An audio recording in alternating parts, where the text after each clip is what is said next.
Hello लोगोफोर नोंथांमोनखौ आंनि गोदान मोनसे भिडिअ बरायबाय डेन्जार जागोन दे एबार भिडिअआ नाय स्किप खालामनाङा खिन्थु आं दाखालि जे शिलं थांदोंमोन बेनिनो पार्ट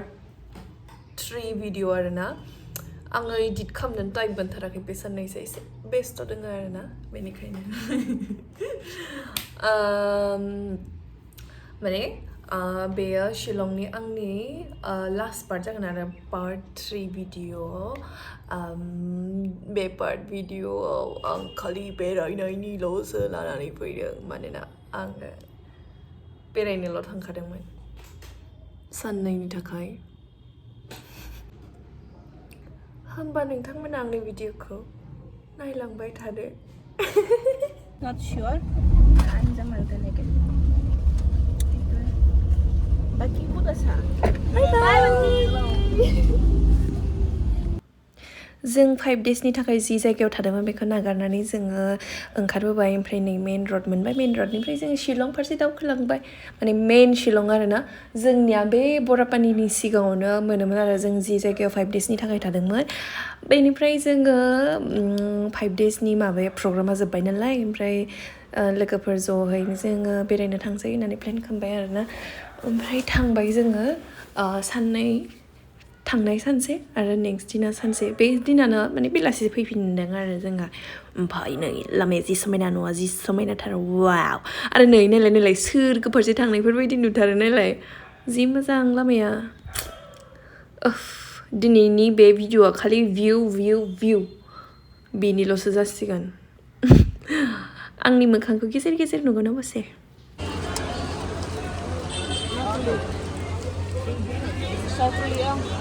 और एक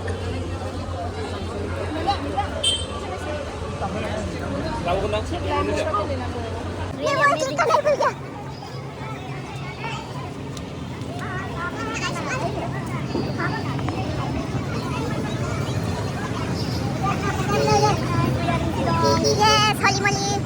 beautiful dress.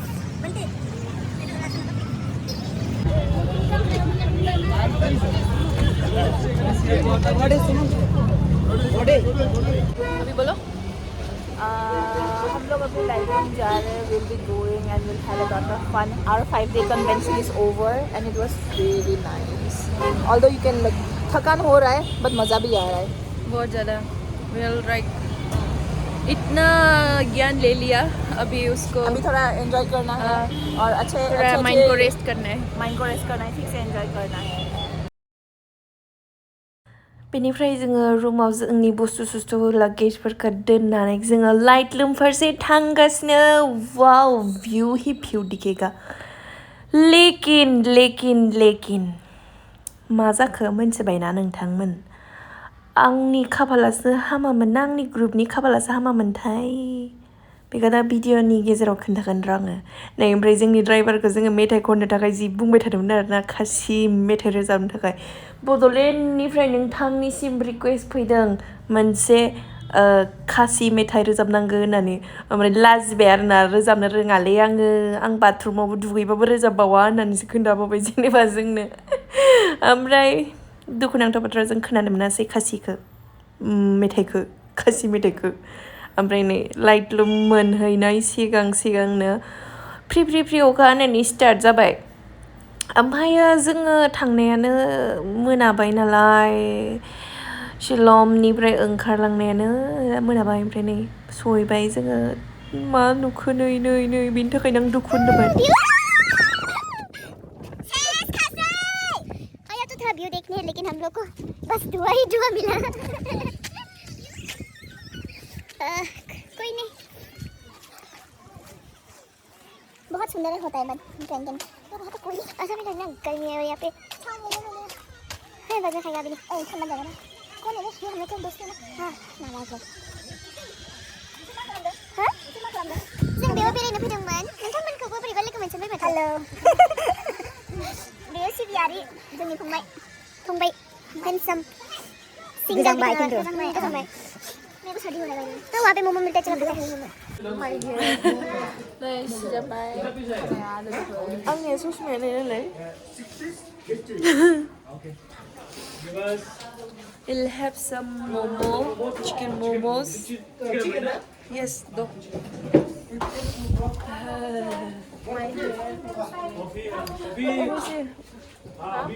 चाय पिएगा I'll have coffee. इधर चलो ले जाके लेना चाहिए था मैं दे देगा बाद में सहैनानै जोङो भिउखौथ' नुवासै माने खुवाल' नुबाय बिदि धुनला धुनला भिउखौ नुनानै जोङो गोजांजोब्बाय आरोना सिजोब्बाय खर' खानायफोराबो ड्रेसाबो सिलायलांबाय ओमफ्राय जोङो नै मम' गुदुं गुदुं जाबाय आरोना एसे गरम खालामनो थाखाय देहाखौ ओमफ्रायो जों माबा फायनोसै समाव आरोना मम' जाखांनानै ओरै फायनोसै समाव बे माबाखौ माकै सावनायखौ जानो लुगैबाय आरोना समायना अभी अच्छा लग रहा है मानगोन अर गुदुं गुदुङाव सावनानै होगासिनोमोन नुनानै लब जाबाय मानसिनि गोसो लब जाखायो जानो लुगैनानै बायनानै लाबाय जोङो मोनसेयावनो 30 थाखा लाबाय गासैबो थांबायबाय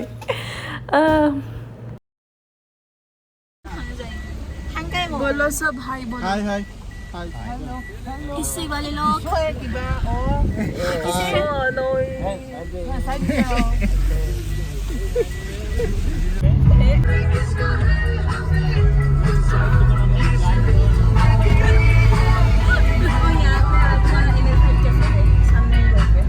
नेक्स्ट डे जोङो फुङावनो ओंखारबाय गारि सारि भारा लाबाय ओमफ्राय गारि ड्राइभारखौ सोंबाय आरो जोङो सेरापुन्जिसिम थांनो हागोन ना हाया दिनै ओमफ्राय रिटार्न जानो हागोन ना हाया गुवाहाटिसिम होननानै ओमफ्राय ड्राइभारा बुंबाय हानाय नङा ओमफ्राय जोंखौ बुंबाय खाथियावनो नायनो हागोन माबा माबि आं खोन्थिगोन होननानै ओमफ्राय नै लामायाव ससे थांनानै जोङो वाटारफल्स खाथियाव थाथ'बाय दसे भिडिअ लाबाय फट' खेबबाय ओमफ्राय मोजांबो नांबाय बेसे वाटारफल्स नायनो आरो शिलंआव वाटारफल्स हिप फल्स बेबो अखा बोथोरावथ' खालि वाटारफल्सल' मोनगोन आरो नोङो लामा ओमफ्राय बे वाटारफल्स खाथियावनो नै बिबार ओरैबायदि समायना समायना फाननाय दंमोन ना आं सबखौबो बायनानै लाबोनो गोसो जादोंमोन खिन्थु आं मिन्थियो बे शिलंनि अरुणाचलनि बे थान्दा गुसु जायगानि बिबारफोरा जोंनि गरम जायगायाव बेफोरबायदि फायनानै सेम बार फैया आरोना बिनिखायनो आङो दुखु मोनो बायो आं बायनो गोसोथ' जायो बायनो थाखाय खिन्थु बिबार बारि माने केकटास वगेराफोरखौसो लाना फैनो गोसो जायो आरो खारन बिबारफोरा जोंनियाव थांनानै बारहोयानो आं सिगाङाव लाबोनायफोरा बाराखै बिदिनो थक जादों आङो ओमफ्राय जोङो बे वाटारफल्सनि अपोजिट साइडआव आरोना लामानि अपोजिट साइडआव ओरै ओंखारलांग्रा दंमोन ओमफ्राय बेयावबो ओंखारलांबाय जोङो दैमा खाथिसिम थांनानै एकदम मोजां पिक्चार्स क्लिक खालामबाय जा हायो जोंनि मा होनगोन फट'ग्राफिनि जि टेलेन्ट दङ सब बाहायबाय थेवबो मोनसेबो मोजां फट' मोनासै जोङो आनफर्चुनेटलि खिन्थु जायगाया जि मोजां मोननाय नालाय माने नेक्स्ट जों अपोजिट बे जि दसे सिगाङाव आं हारसिं भिडिअ खिथिदोंमोन ना बेनि अपोजिटआवनो बे वाटारफल्स माने बे वाटारफल्सनिनो बेनो आरो फल्सबाव आरोना बुजिना लादो नोंथांमोना नोंसोरो गासिबो बहुत स्मार्ट आंनि भिडिअ नायदों माने नोंसोरो सबबो स्मार्ट बेखायनो बुजिना लादो आंनि खोथाखौ आं बारा एक्सप्लेन खालामनो रोंला नै खाथिसिनाव ओमफ्राय नै जों माने वाटारफल्स नायनानै फट' लानानै ओंखारबोबाय आरोना जोंनि फाइनेल डेस्टिनेशनसिम दिनैबो जोंहा बिदिनो बोथोरा खुवा खोबनाय ओमफ्राय अखा बिनि सिगांखालिबो लाइटलुमाव बिदिनो जाबाय भिउखौनो नुवासै जेबो दाबो नै लामायाव भिउखौनो नुवाखै जों जेबो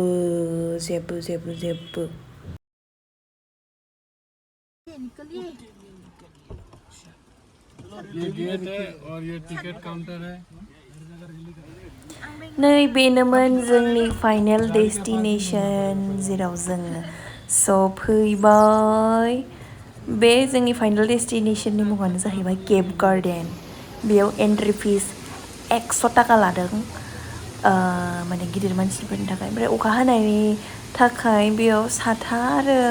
माबा रेनकटबो होदोंमोन खिन्थु जोंहा साथा दंजोबखायोमोन आरोना जोंनि ओरैबायदि एडभान्स साथा लानानै थांजोबदों जों गासिबो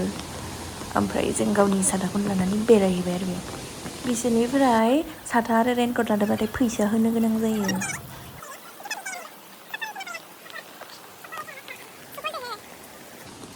छाता की वजह से व्यू ही नहीं दिख रहा है. So sad. कोई नहीं जगह कोई. एंजॉय करते वीडियो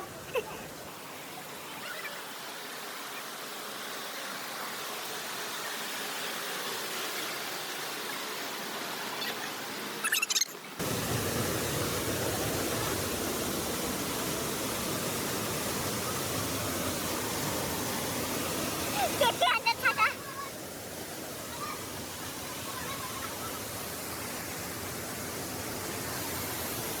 बिदिनो जा हायो जोङो एक्सप्लर खालामबाय जायगाफोरखौ नायथिंबाय एन्जय खालामबाय नै मालाय दाउथु जरा जरा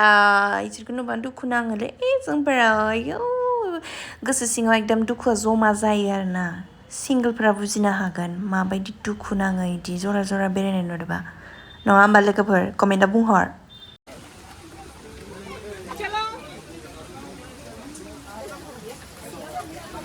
सान्दुं अखा बांखाबाबो नै मानसिफोरा थाबायनो गारा आरोना गासैबो थाबायनो बिराद मोजां मोनो जों मोजां मोनो नालाय मानसि हारिया बेरायनोनो मोजां मोनग्रा जाबाय दानियाल' नङा सिगांनिफ्रायनो माने नै जि भिर जाबाय दसे समनि थाखाय माने लामाया थांलाय फैलाया मोनसेल'मोन आरोना ओमफ्राय माने बबेथिं थांनांगौ बबेथिं मानांगौ मा मा स्पट दङ बेखौ इन्सट्राक्सन होग्रा लामायाव थाखायो आरोना माने आन्दायबायबा दिगदार जागोन होननानै लामायाव इन्सट्राक्सन होग्रा थाखायो ओमफ्राय नै जोङो केभनि सिङाव थांनो नाजागासिनो ओमफ्राय साथाया जि डिस्टार्ब अखा हादों बिथिं केभनि सिङावबो दैया टुक टुक टाक टाक थेवबो बिराद मोजां नांबाय थाबायनानै अखाबाबो अखायाव सिजानानै मोजांसो नाङोना बेनो आरो फैनानै लोमजाबाय आङो हामाके हागोन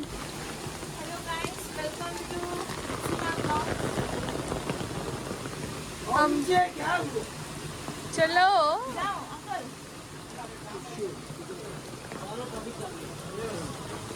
ट्रैफिक छाता की वजह से व्यू ही नहीं दिख रहा है फोन में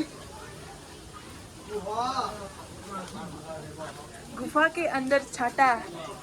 बहुत ही अच्छा है थांगा अगर भूखा मर जाए तो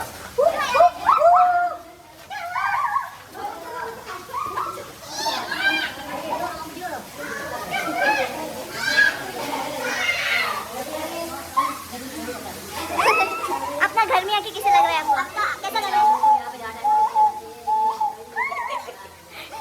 तुमने ही बनाया था ना ये अभी गारंटी नहीं रहा गारंटी खत्म हो गया दूसरा वाला हाँ ये दोनों ही था जिसने ये केप को बनाया था अपने निज हाथों से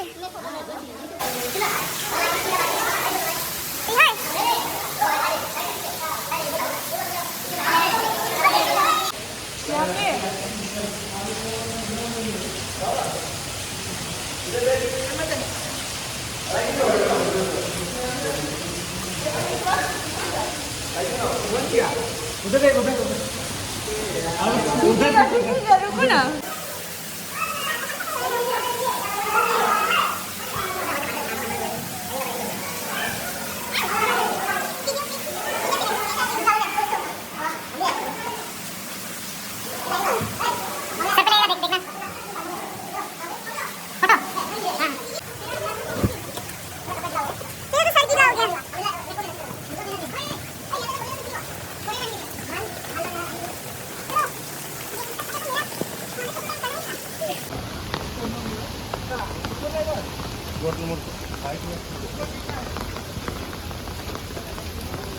किधर जाएगा अभी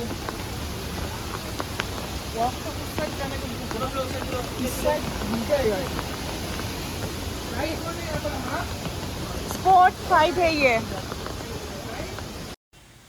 माने थ' भिउखौ खिथिबाय थानो होननानै आंनि बुसाव मोखांखौ दसे सम दिन्थिनाय जाबाय नोंथांमोननो माने आंखौ भिडिअ लाना होनो थाखाय माने रावखौबो बुंनो हायासै आरोना आङो बुंदोंमोन दसेल' लानानै होबाय बिसोरो सालाफ्रा लानानै होआ आंनो गोबावहाय भिडिअखौनो मोजाङैनो लाना होआसै ओमफ्राय नै दावथु जराखौ लोगो मोनलायबाय आरो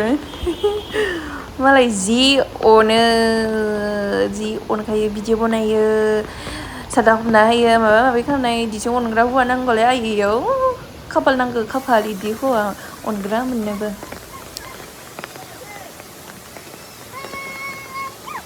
Jongoli. Jongoli number 2, Jongoli number 3, Jongoli number 4,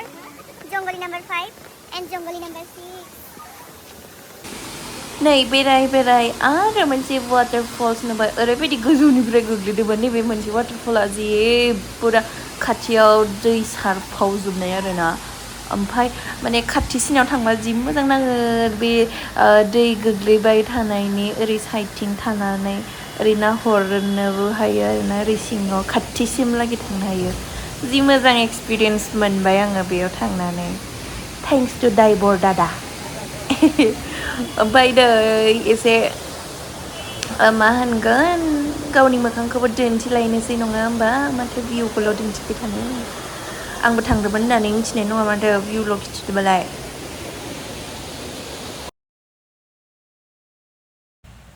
ओमफ्राय नै आं बेसेरा लोगोफोरखौ इन्सट्राक्सन होगासिनोमोन आरोना माबायदि भिडिअ बनायनांगौ ओमफ्राय नै गावनो मायबासो खालामबाय आरो मोसाबायसो लासिं सिं स्किप खालाम लोगोफोर स्किप खालाम ससेल स्किप खालाम बेखिनिखौ मोसानायखौ नायनाङा बे एकदम फाल्तु ओमफ्राय नै जोङो माने वाटारफलखौ नायखांनानै ओंखारबोबाय ओमफ्राय वाटारफल्समोन आरोना बेयाव केब आरो वाटारफल्स बे केब गार्डेनाव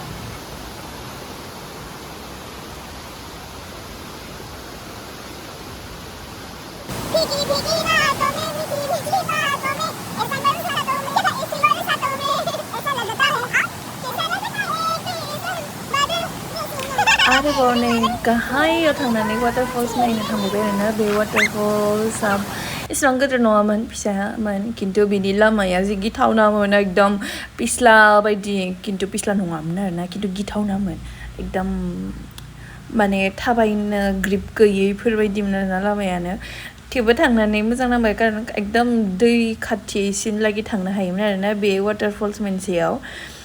गासै मा खैथा दंमोन आं बावलायलांबाय एसेबां गोबाव जाबायना भिडिअ बानायनाया थेवबो गासिबो वाटारफल्सआनो बेलेग बेलेगमोन आरोना गासिबो नायथावना गोजा मोनसेखौबो इगनर खालामनानै दोनथावना नङा आरोना अखा हानायखाय दैया एसे बोरैबा जानानै दङमोन खिन्थु माने दैज्लांनि समावसो वाटारफल्सआव माने मोजां जायोना मेसेङावबाथ' बहा आरो दैयानो खम जायो नोंथांमोनानो गासैखौबो मिथिजोबखायो आं बुंलायलायाबाबो जायो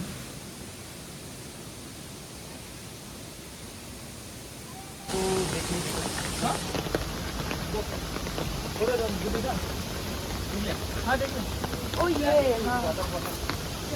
वो जो स्पॉट वहाँ पे दिखा हुआ था यही है मदर नेचर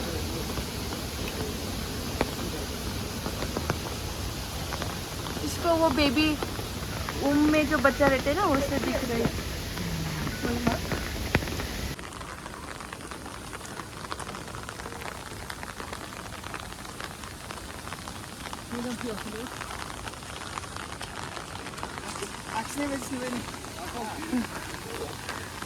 ओरै स्रां स्रांबा जि मोजां नुगौमोन ना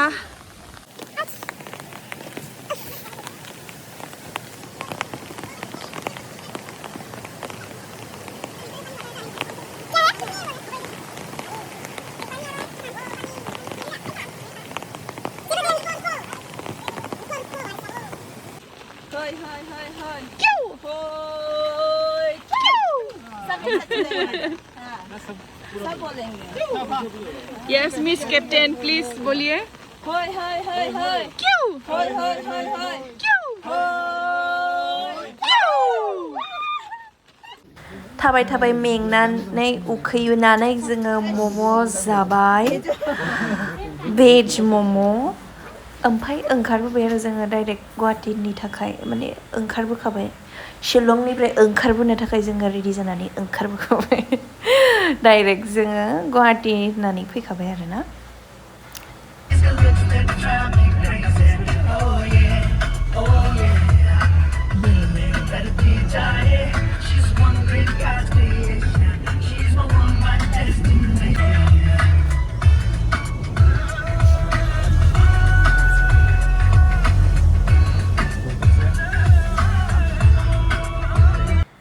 थेंक इउ बयनिसिमबो आंनि भिडिअखौ जोबजासिम नायनायनि थाखाय बेनिफ्राय आंनि भिडिअखौ नायनानै मोजां मोनदोंब्ला अन्नानै लाइक शेयार कमेन्ट खालामनो दाबाव भिडिअखौ बेखिनियावनो फोजोबथ'नाय जाबाय नोंथांमोनजों आरो लोगो मोनफिनगोन गोदान खतरनाक भिडिअ लानानै तब तक के लिए बाय बाय